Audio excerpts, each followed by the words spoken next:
अस्सलाम वालेकुम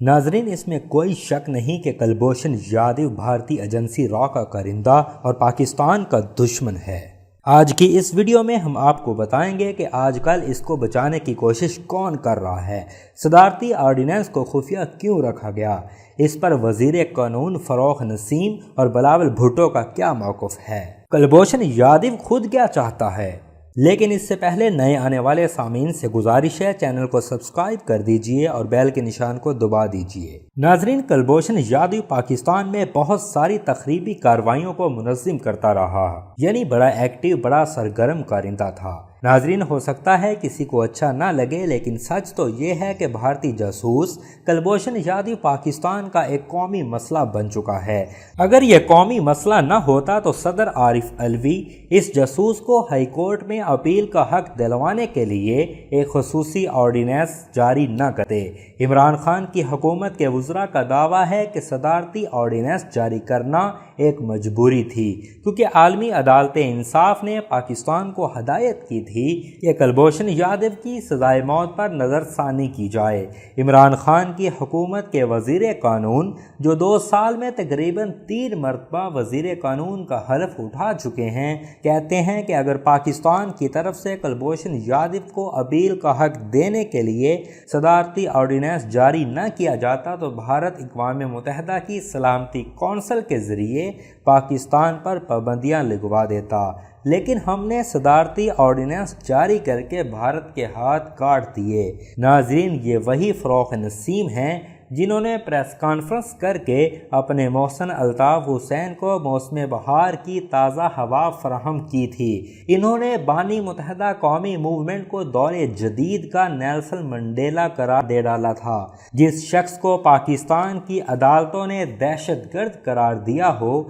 इसे फरोख नसीम ने नेल्सन मंडेला करार दे दिया, और इन्होंने आज तक इस दावे की तरदीद भी नहीं की। लिहाजा जब वो भारत के हाथ काटने की बात करते हैं तो न जाने क्यों हमारे दिमागों में एक सवाल बाकायदा चीख बनकर उभरता है कि जिस सलामती कौंसिल की पाबंदियों से आप हमें डरा रहे हो, इस सलामती कौंसिल की गैर मुस्तकिल रुकनीत के लिए आपकी हुकूमत ने भारत की हमायत क्यों की। ये वो सवाल है जिसका जवाब पीटीआई हुकूमत को देना होगा, इनकी जिम्मेदारी भी है। फरोख नसीम के पास इस सवाल का एक टेक्निकल सा जवाब तो ज़रूर मौजूद होगा, लेकिन पाकिस्तान की सियासत में टेक्निकल मामलात को पॉलिटिकल मामला बनाने की रवायत को फ़रोग़ देने में फरोख नसीम की हुकूमत ने बड़ा अहम किरदार अदा किया है, और शायद इसलिए ही पाकिस्तान पीपल्स पार्टी के चेयरमैन और साबिक सदर आसिफ अली जरदारी के बेटे बिलावल भुट्टो ने कुलभूषण यादव के बारे में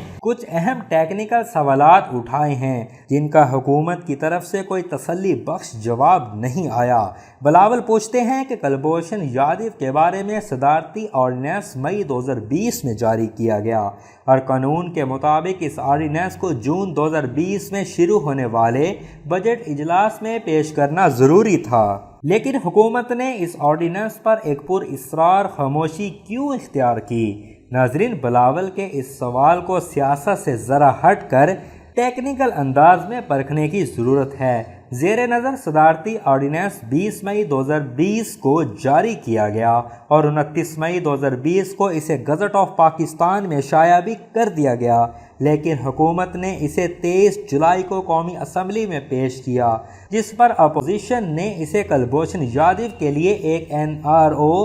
यानी कौमी मुफाहमती ऑर्डिनेंस करार दे दिया, और इस ऑर्डिनेंस को मंजूर नहीं होने दिया। बिलावल भुट्टो जरदारी ने दूसरा अहम सवाल ये उठाया कि सदारती ऑर्डिनेंस जारी होने के बावजूद कुलभूषण यादव ने फौजी अदालत से दी जाने वाली सज़ाए मौत के खिलाफ हाई कोर्ट में कोई अपील दायर नहीं की, तो हुकूमत पाकिस्तान ने खुद ही कुलभूषण यादव के लिए वकील का बंदोबस्त करने का फैसला क्यों किया। इन दोनों अहम सवालात के जवाबात में हुकूमती वज़रा का कहना है कि कुलभूषण यादव के मामले में इमरान खान की हुकूमत जो कुछ भी कर रही है, وہ عالمی عدالت انصاف کے فیصلے کا تقاضا ہے، لیکن اپوزیشن جماعتیں اس معاملے پر سیاست کر رہی ہیں۔ شاید اپوزیشن کو سیاست کا طعنہ دینے والے بھول گئے کہ جب نواز شریف وزیر اعظم تھے تو یہی تحریک انصاف اپنے لب و لہجے پر جذبہ حب الوطنی طاری کر کے بڑے پرجوش انداز میں انگلیاں لہرا لہرا کر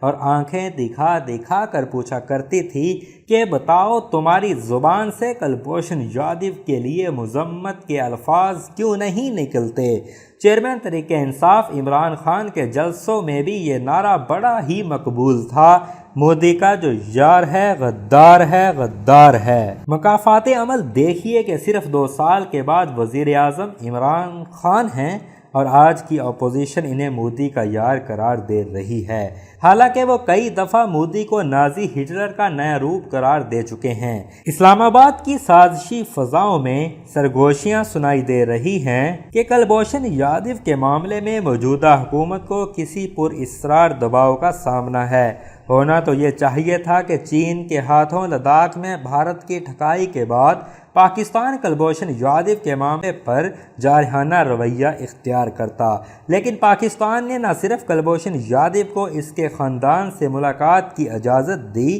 بلکہ بار بار کونسلر رسائی بھی دی، لیکن اس کے جواب میں بھارت کی طرف سے مسلسل ایک ہی دھمکی دی جا رہی ہے کہ آزاد کشمیر پر قبضہ کر لیا جائے گا۔ 13 جولائی کو یوم شہدائے کشمیر منایا جاتا ہے، لیکن پاکستان نے 13 جولائی کو افغان ٹرانزٹ ٹریڈ کے لیے واہگہ بارڈر کھولنے کا اعلان کیا اور ساتھ ہی کلبھوشن کو تیسری مرتبہ کونسلر رسائی دینے کا اعلان کیا۔ اب سوال یہ ہے کہ کیا بھارت کی طرف سے پاکستان کے ساتھ تعلقات بہتر بنانے کے لیے تہاڑ جیل میں قید کشمیری رہنماؤں کے لیے کسی سہولت کا اعلان کیا گیا؟ ونگ کمانڈر ابھی نندن کی رہائی سے لے کر کلبھوشن یادو کے لیے جاری ہونے والے صدارتی آرڈیننس تک پاکستان کی پالیسی کو اگر معذرت خواہانہ کہنا اچھا نہ لگے تو اسے اعتدال پسندانہ بھی نہیں کہا جا سکتا۔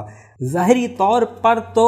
یہ بالکل کسی ایٹمی ملک کی پالیسی ہو ہی نہیں سکتی۔ کلبھوشن کے معاملے پر فروغ نسیم کے موقف کو آنکھیں بند کر کے تسلیم کرنا بہت مشکل ہے، کیونکہ کئی ماہرین قانون کا کہنا ہے کہ بھارتی جاسوس کے پاس فوجی عدالت کے فیصلے کے خلاف اپیل کا حق پہلے سے موجود تھا، تو پھر صدارتی آرڈیننس کو جاری کرنے کی کیا ضرورت تھی؟ اس معاملے پر سپریم کورٹ بار ایسوسی ایشن کے سابق صدر اکرم شیخ کا موقف بھی اہم ہے۔ انہوں نے کلبھوشن کے معاملے پر عالمی عدالت انصاف میں خود بیٹھ کر ساری کارروائی سنی۔ وہ کہتے ہیں کہ عالمی عدالت انصاف کے فیصلے میں یہ کہیں نہیں کہا گیا کہ حکومت پاکستان کلبھوشن کے لیے کوئی قانون سازی کرے، بلکہ وہاں تو پاکستان کے اٹارنی جنرل انور منصور نے پشاور ہائی کورٹ کے جسٹس وقار سیٹھ کا فیصلہ یہ کہہ کر پیش کیا تھا کہ ہماری ہائی کورٹس نے فوجی عدالت کا ایک فیصلہ معطل کر دیا تھا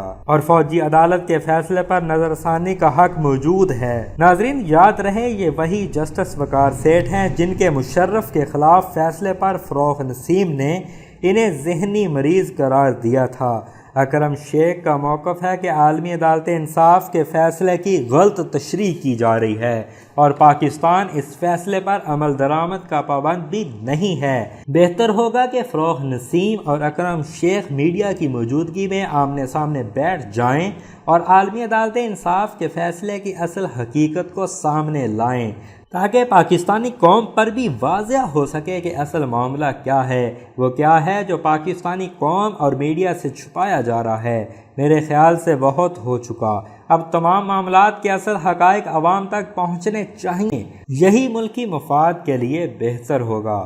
ناظرین، اس کے ساتھ یہ ویڈیو اپنے اختتام کو پہنچتی ہے۔ ہماری مزید ویڈیوز کے لیے ہمارا چینل سبسکرائب کیجئے اور بیل کے نشان کو دبا دیجئے۔ شکریہ۔